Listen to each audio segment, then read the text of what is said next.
This is episode 2 of Discovering Classical Music, Mahler's Resurrection Symphony.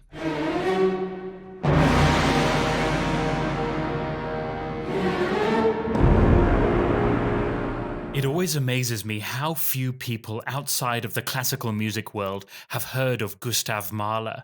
Everyone's heard of Beethoven or Mozart, but so few know the incredible output of Mahler. Which is funny because when you get into classical music circles and mention Mahler, the response is usually amazing. In England, concerts of his music by a decent orchestra always sell out completely, more so than most Mozart or Beethoven concerts. And this is because his concerts truly are amongst the most intense musical experiences available. Some people actually think it's all just too much, but I love it. And I know many people who have been deeply affected by this symphony in particular. So, for centuries, there had been this trend in music of progression, Bach through to Beethoven, through Wagner and Liszt, becoming bigger, more overtly expressive, more intense, more complex. And this reached an apex with Mahler. It's a trend that we can call maximalism. Mahler is notching everything up to the max. Emotional expression, ideas of religious awe, sensuality, length, volume, texture, range of keys and tonalities, dissonance, motivic saturation, even philosophical depth. Mahler notched all of this up to the max. And this followed Mahler's idea that a symphony must be like the world. It must embrace everything. Mahler wanted his music to have this transcendental, almost religious power of expression. And through experiencing his music, you could grasp matters of ultimate reality. In that sense, the symphony became not only a piece of music, but a work of philosophy, where experiencing the music could reveal deep truths to us. And we'll see how that comes about later. So, Gustav Mahler lived between 1860 and 1911, and he had a mad successful career as a conductor. He had big positions with major opera houses and orchestras across the great musical centers of the world: Prague, Leipzig, Budapest, Hamburg, Vienna, the New York Met. He really was an international superstar as a conductor. And this meant that he knew and understood the orchestra backwards, and he could really work towards revolutionizing and modernizing it. He also suffered some major personal tragedies in his life. He had a troubled childhood, huge conflict between his Jewish roots and his decision to convert to the Catholic faith, which was quite possibly to get a good job.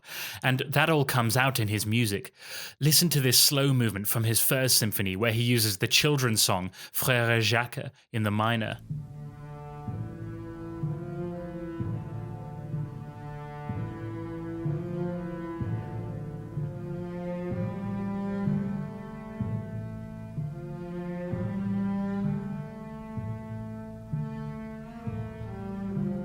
And then later on in the same movement, he uses this sad klezmer Jewish music.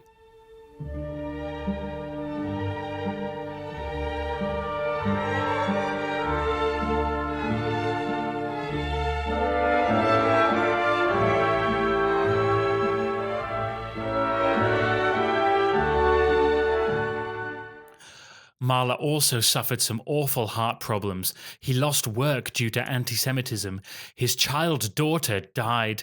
And to top it all off, he discovered that his wife, who he was totally devoted to, was a serial adulterer. And my goodness, does that suffering show in his later music. But in this podcast, I want to talk about his second symphony and give you some quick tips on how to listen to it so you can go ahead and do so yourself.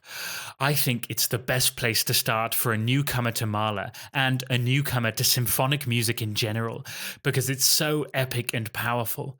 It's accessible, but there's also so much you can get out of listening to it, whatever level you're at. He really does have maximum musical tension squeezed out of this great tapestry of symphonic music. And it was a huge influence on a lot of film composers and other great composers of the 21st century. Hans Zimmer said that it was one of the major influences on his work. And frankly, I know many people who have found the finale to this symphony absolutely life-changing, an immensely powerful force which transformed their emotional relationship with music. And aside from being huge and epic, this symphony carries a significant philosophical meaning behind it. It's called the Resurrection Symphony, and we could hear it as portraying resurrection, but it might be better to understand it as a musical ticket to redemption through art, as a journey that will lead you to refresh your soul to become a better, stronger person. It's maybe a response to Nietzsche's philosophy that we can become better people, we can refresh our souls through truly experiencing art. So it's kind of like a modern version of the ancient idea of redemption through an extreme religious experience. And in some sense, when we reach the end of this piece, it does feel like you've been through some kind of extreme religious experience. So powerful is this piece when taken as a whole. And there's also a kind of tonal journey as well, from suffering through to redemption, from C minor and death in the first movement to E flat major and triumph in the last movement, a bit like Beethoven would do in his later symphonies. The first movement is an extraordinary, large-scale emotional tapestry of themes and intensity, the likes of which were new to music at this point. So, if you'll forgive me, I will go into some detail, then, as ever, I hope that you'll go and experience the whole thing for yourself. You'll have a great experience with it. So, the movement is written in a structure called Sonata Form, which I've covered in a video on my YouTube channel, Inside the Score. It's definitely worth having at least a basic understanding of Sonata Form, because I feel like 85 to 90% of music from the last 300 years probably falls into some kind of Sonata Form category. That's a made-up statistic, but it's seriously important to know at least a bit about sonata form if you really want to get what the composer is doing and follow the music properly. I know we don't want to get too theoretical here, but it is simply impossible to avoid talking about sonata form if we really want to understand the music. And I imagine it'll come up in literally every other episode because it's essential to understanding music. So go watch my video on sonata form if you can, or at least read up on it. As well as this, bear in mind that I'll be introducing you to a lot of themes. Don't worry about remembering them all. Ultimately, you need to go and hear it and let yourself respond to it. Don't worry about noticing every single theme.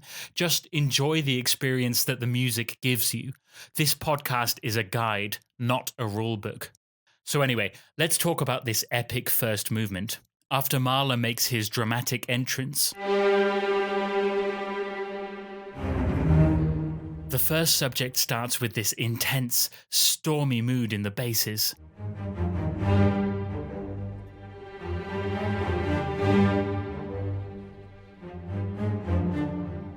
And then we get this tune, perhaps our first theme. Quite simple really, but it sets the mood.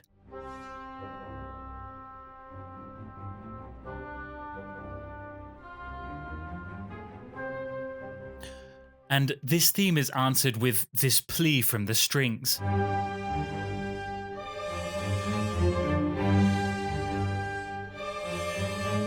And this all raises to heightened emotion.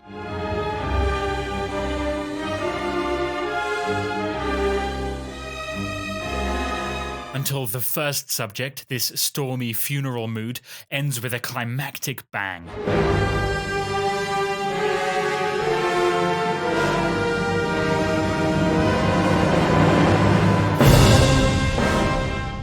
After that settles, Mahler transports us into his second subject, which is a completely contrasting mood in almost every way.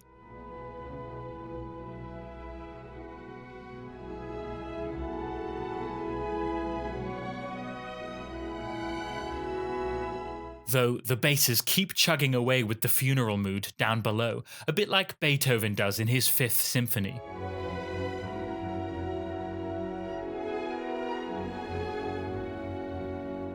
This second subject is much more focused on pastoral beauty rather than the stormy moods of the first subject. But Mahler takes a dramatic turn and ends the second subject by turning it dark again.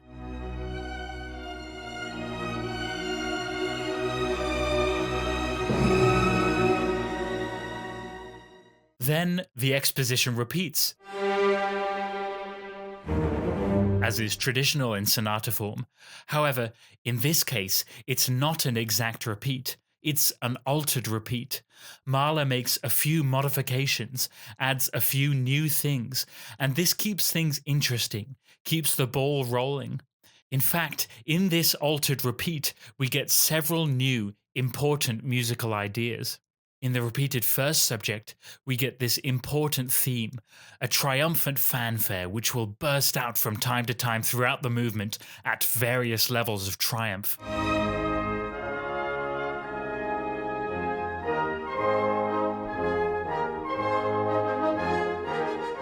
Then we get this theme, which seems to be trying to break free of its chains.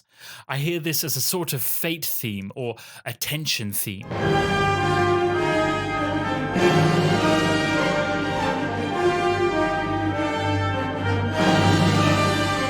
And each time it recurs in this movement, Mahler takes it somewhere different.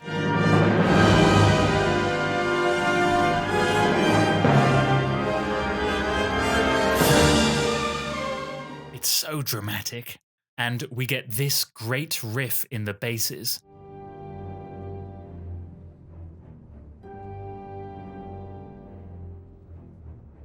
And Mahler gradually transitions back to the second subject, our pastoral beauty. Only this time, there's something more beautiful, inward, personal, almost sacred about it.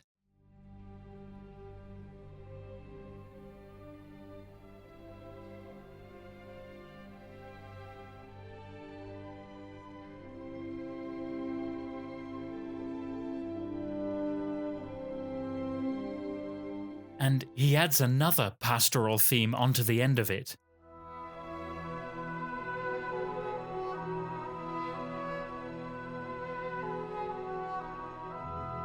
So this time we really have transferred from the stormy, broody funeral to the relaxed pastoral beauty of the country. And Mahler keeps this mood going for a while. So that's our exposition.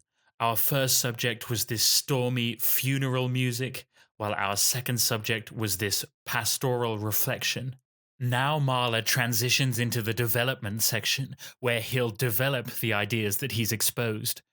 It starts off quite calmly, having moved back into one of his dark moods.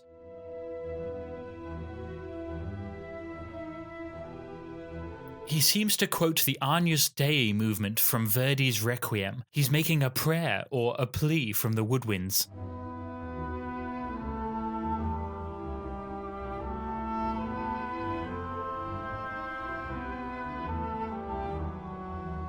And much of the development deals with our tense fate theme, like here. Or here.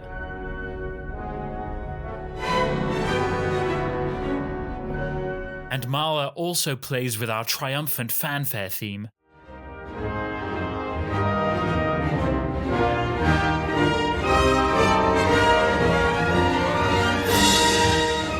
We get our second subject, faster now, on solo instruments, giving a different mood.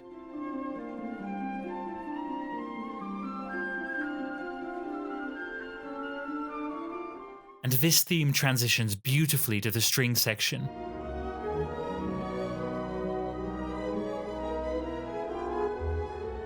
And once this closes off, we get an epic-sized restatement of the introduction to the whole movement.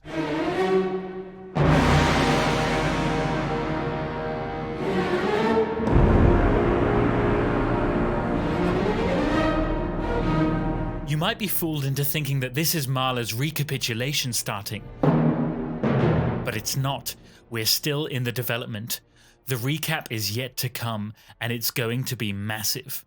So Mahler still has some of his best development yet to come, starting cheekily with this jaunty alteration of his bass line.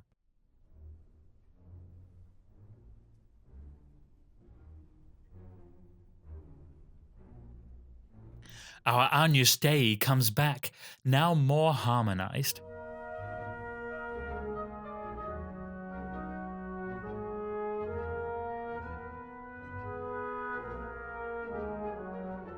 And then we get a very important idea, Mahler's Dies Irae in the brass. The famous Dies Irae plain chant, which has been used for centuries to symbolize death. Dies irae, dies illa. But here, Mahler makes it into something from which we can rise up again. After all, this is a symphony of resurrection.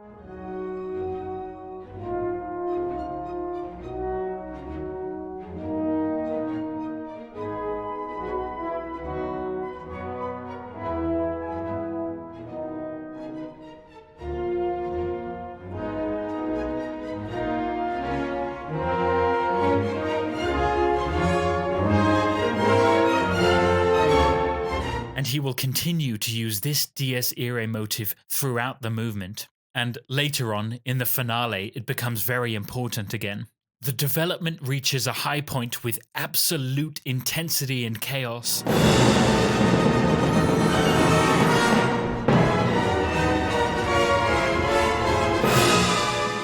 And then he has all the strings bash their bows against their instruments, while the orchestra builds immense tension.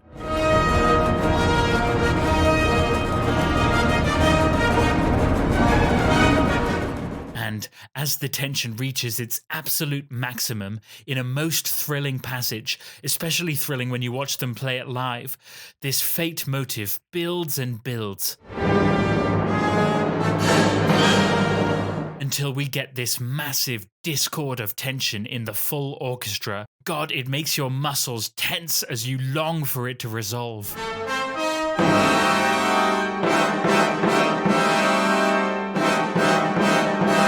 And Mahler doesn't stop there. He resolves it to this chord, even more tense, to probably what was the biggest climax ever heard in music at that point. As ever, I'd encourage you to go and listen to the whole thing. These podcasts are not a substitute for listening to the work. They're supposed to be a supplement to your own personal listening experience. So Mahler has arrived at his recapitulation, from where things go pretty smoothly, as expected, of course with some modifications.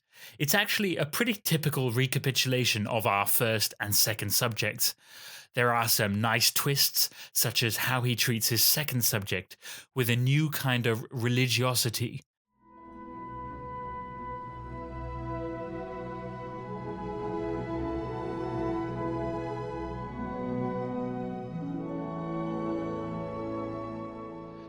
And he adds some nice, luscious string passages to it.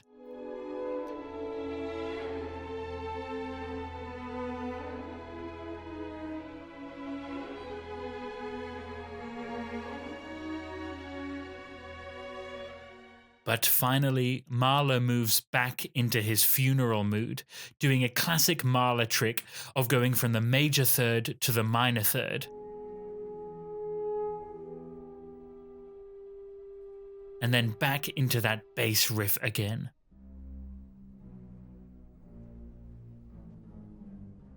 After which point, he draws out his ideas a little more in a reflective but quietly intense way, like coals burning beneath the surface. And this builds pretty satisfactorily until you can really feel the turmoil of the soul ebbing and flowing. It's an incredible tapestry of a movement. So anyway, this movement ends, and then Mahler wanted a 5 minutes pause of silence, a bit like a moment for religious reflection. He wanted his music to be more than just music, but an almost sacred experience. The second movement is like an ode to the old Viennese style of music and the old Viennese way of life. It's a graceful Viennese dance called a Landler. It's in a rondo structure, a kind of ABABA, starting with this theme.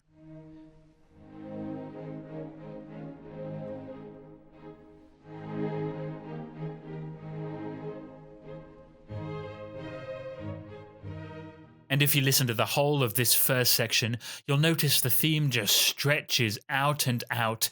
It doesn't really repeat itself, but Mahler manages to make this theme expand over some 34 bars or so, while remaining graceful, lovely, and dance-like. It contrasts with a slightly darker section, but still with its own characteristic beauty.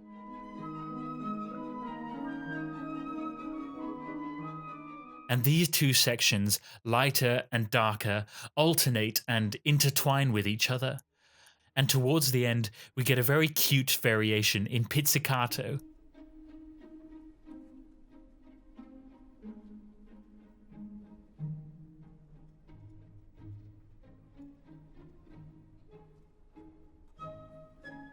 You can really enjoy the lovely gracefulness of this music, and this movement seems like Mahler being nostalgic for the old way, the kind of music that we're leaving behind at the turn of the century, but we wish we weren't. But this symphony is a saying goodbye to the old, and a bringing in of the new, a resurrection or renewal of the spirit.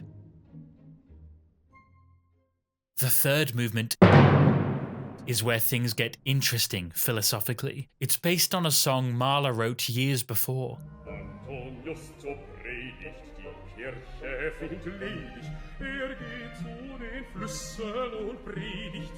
In this song, St. Anthony goes down to the church to preach. However, nobody comes to hear him, and so he preaches to the fish. The fish listen, but ultimately they swim away and remain exactly the same.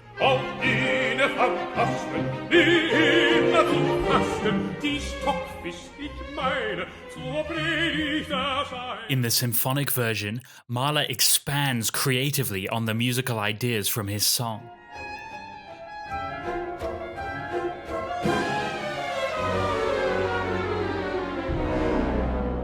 It's sometimes humorous,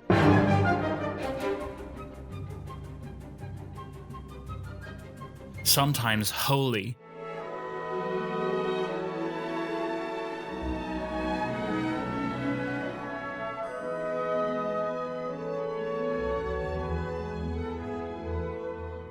and sometimes just dark and grotesque.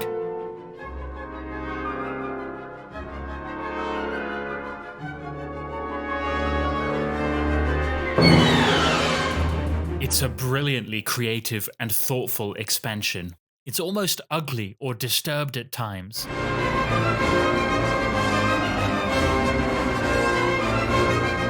And after some sudden tension and speeding up like a whirlwind, it explodes with a primal scream, a death shriek, fearful and inspired at the same time, which I suggest you hear for yourself. What's Mahler trying to say? Perhaps he's trying to say that religion is dying or dead. People are turning away from it, but this leaves a large spiritual hole in us. The ugly grotesqueness in the music is us, lost, spiritually and morally unfulfilled.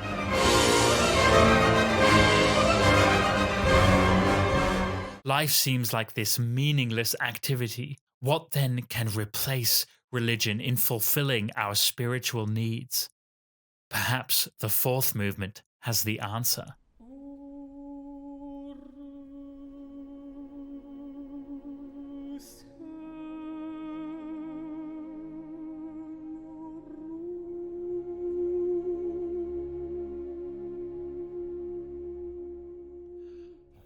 This movement is Urlicht, the primeval light.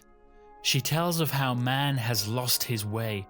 It's paradise lost, but that by returning to simpler values, the beauty of a little red rose, the simplicity of beautiful music, we might once again find God, or if you prefer, a sense of true spiritual fulfillment.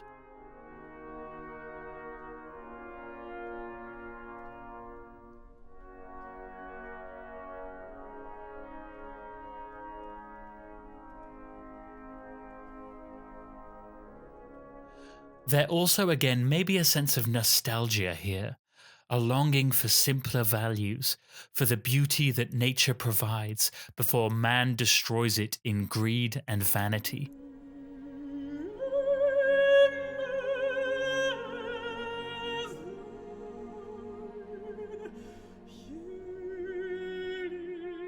It really is one of Mahler's most beautiful songs, such tender emotion kept just beneath the surface of a brave face.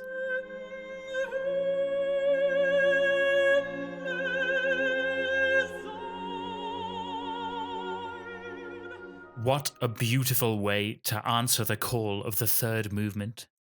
The fifth movement, the finale, is an all stops out attempt to surpass anything before it. Its length, its sonorous magnitude, its philosophical depth, it will basically explode you into this sense of resurrection. It's almost more filmic than a film itself in its musical vividness. We hear another incredible, massive death shriek to open the movement, something to wake the dead. And then, after this, we hear a number of important themes. There's this rising scalic theme you hear in the horns, which perhaps is a calling to rise up.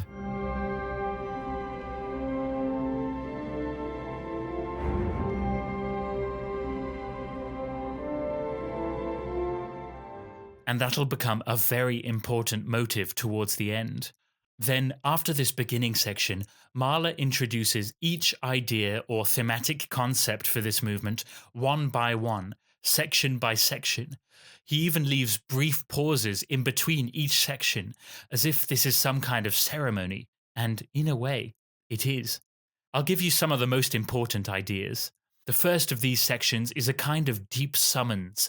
There's this offstage horn call.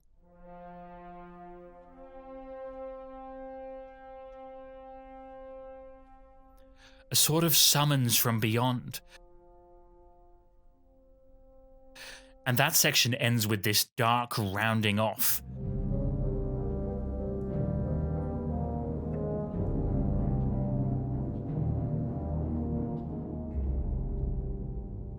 And this dark looming idea ends a lot of these sections. The next small section begins with the Dies Irae theme, which we heard back in the first movement. At this point, Mahler is just letting it sit, but you know that he has big plans for this theme.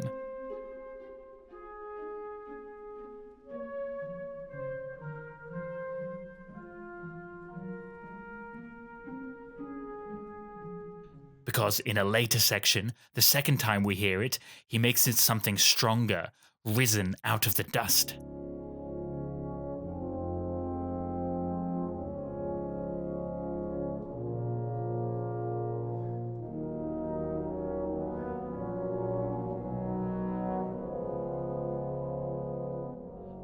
Mahler also introduces his totally incredible, epic theme for Resurrection, which will become very important and spiritually life-changing towards the end of this piece.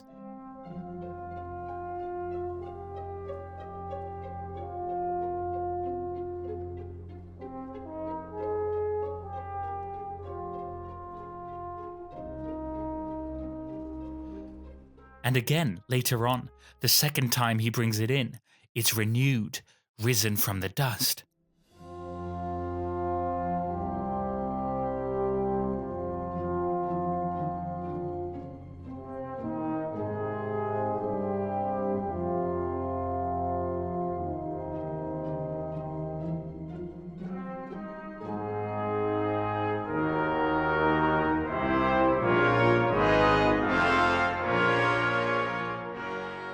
And it will continue to grow like this throughout the finale.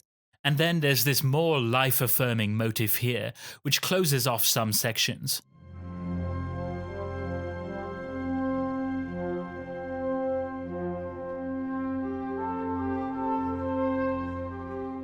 And again, the next time it comes, it will have become something more.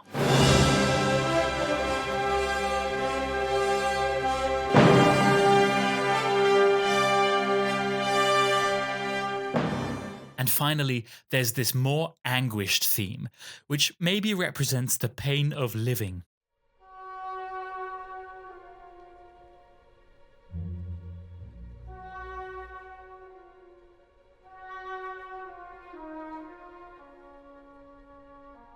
And this music will eventually be overcome by the music for Resurrection. We get some epic soundscapes. For example, Mahler has the biggest, loudest drum roll ever, which you'll hear if you listen to the whole movement. It really does blow you away when you hear it in a good concert hall. Another soundscape is this. At one point, we're hearing the theme for The Pain of Living, and then Mahler throws in an offstage marching band, almost mocking the listener, or perhaps recalling Mahler's childhood memories of the 19th century Austrian street bands. As you may know, he had a difficult childhood.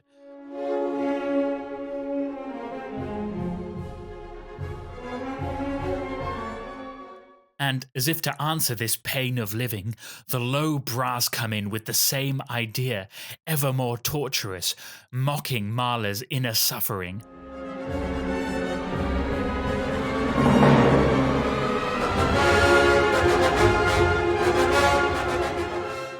And this finally explodes into yet another death shriek.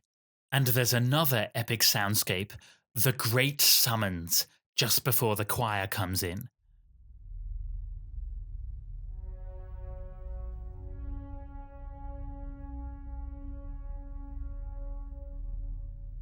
And this just draws out this field for the drama which is about to play out.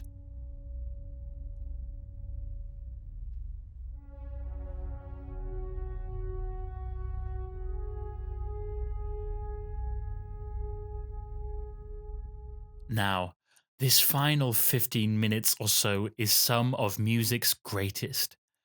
A choir enters, starting with our Resurrection theme.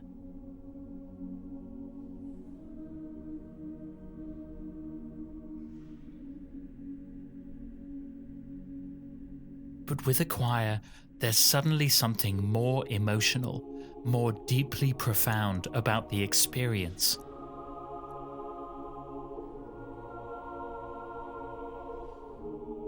And they sing several verses of a text on resurrection. Rise again, my dust. What you have fought for, what you have loved, is yours. You were not born for nothing. What was created must perish. What perished will rise again. And so on. And each verse is a little more energized and impassioned than the last, until the absolutely mind-blowing, incredible finale. I cannot emphasize enough just how powerful this music becomes, and to give it away here would really be to spoil it. I can confidently say it has the potential to be a most powerful, life-changing experience. And there is nothing like experiencing it live, but here's how I recommend listening to it at home. Find some space where you can be alone and undisturbed for 20 minutes, or an hour and a half if you want to listen to the whole symphony, but 20 minutes is enough for the finale. Phones off and no distractions. You want to truly enjoy this at your core, and you want to listen at a good, loud volume with good speakers or headphones, and a great recording to properly experience this. And we'll go through recordings at the end of this podcast. And just close your eyes and follow the music.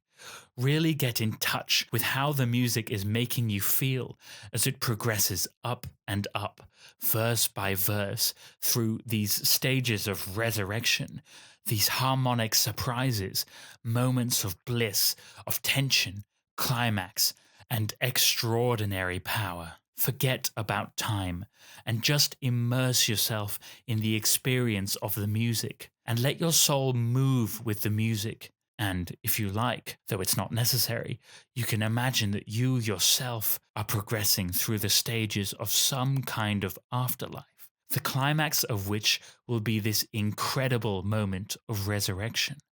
I really encourage you to go and listen, if not to the whole symphony, which is perhaps the best way to do it, then at least to the last 20 minutes, from a bit before the choir first enters to the very end. It really is sublime, transcendental, potentially even life-changing. Mahler went on to write more epic, massive symphonies. His third symphony, his fifth, his sixth, his eighth, which is the most enormous and transcendental. His first is also incredible. And his ninth, which is devastating. His 10th, which is unfinished, right at the brink of his death when his wife left him. So that's very emotionally intense and quite depressing. The thing is, after World War I and II, his music was almost too much. People looked back on his musical output with cynicism, and he went out of fashion for a long while. Could the world ever be as great as Mahler had prophesied? Perhaps not. But Mahler gives us a chance to capture a sense of true spiritual fulfillment, the experience of resurrecting ourselves out from the dust, of becoming whole again through the power of his world-embracing symphonic masterpieces. If you want to find a high-quality recording of this, I would highly recommend Simon Rattle with the Berlin Philharmonic Orchestra, though he's also done a great recording with the Birmingham Symphony Orchestra. I find that the Berlin Philharmonic recording is more modern, more intense. It's just got a beautiful sound about it, and I really love it. I really love the way that it's all balanced, and I think it's an amazing way to experience this work. While I highly recommend that one, unfortunately, I don't think it's on Spotify. If you want to find a good recording on Spotify, I recommend the Mahler Resurrection by Klaus Tennstedt with the London Philharmonic Orchestra and the soloists Yvonne Kenny and Yard von Nez. The album cover has this big blue sky with the conductor raising his arms into the sun, and it says at the top, London Philharmonic Orchestra with Philharmonic in pink. This is very different from the Simon Rattle recording, but I love the sheer energy that they give it, especially the final movement. The last 20 minutes are just incredible. So I'd recommend both those recordings. Listen to one of them and have a great time with it. I hope you enjoyed this podcast. You can like, subscribe to it, and let me know if you can what pieces you'd like me to cover in future. Thanks for listening.